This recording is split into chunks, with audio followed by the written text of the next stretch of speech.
These 16 days of activism provide another opportunity to sensitize on the topic of gender-based violence. As long as there is one case of violence, whether family violence or sexual violence, the conversation must and will continue. Women and girls, Guyanese, migrants, or visiting, continue to struggle to live in an environment free from harassment and stereotyping. While men and boys experience gender-based violence, it is known statistically women and girls are disproportionately affected. Acts of violence towards women and girls threaten the attainment of the goal of peace and equality and access to health and social services. It is alarming that globally, more than 35% of women and girls will experience intimate partner violence or sexual violence in their lifetime. In humanitarian crisis, the statistics increase. Acts of violence are perpetrated by ordinary men as well as those who occupy the hollowed walls of justice, state domination, and businesses.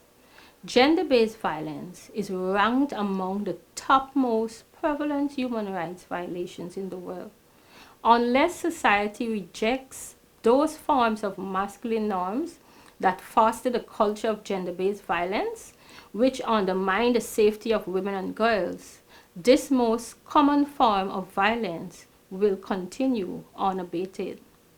To effectively address gender-based violence, men must be involved in the efforts to break the social bonds that overlook, encourage, and tolerate the behavior. Men need to speak out on behalf of women and girls and reject the bravado approach that fosters societal violence that exposes women and girls to aggression. Women must rise beyond the breakthrough of the cultural domesticated role to which she was assigned and stand up against their male equals. They must speak out and speak up regardless of who is the perpetrator. I hope the system of justice, inspired by principles of equality, and civil society organizations such as the one I'm associated with, will permeate and deliver justice and education so compelling that the definition of gender-based violence will be etched in the vocabulary of the citizenry.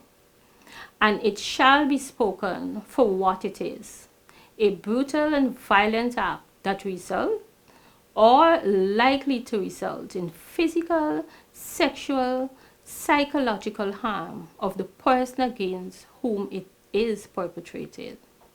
The National Coordinating Coalition encourages you to have zero tolerance for gender-based violence. I thank you.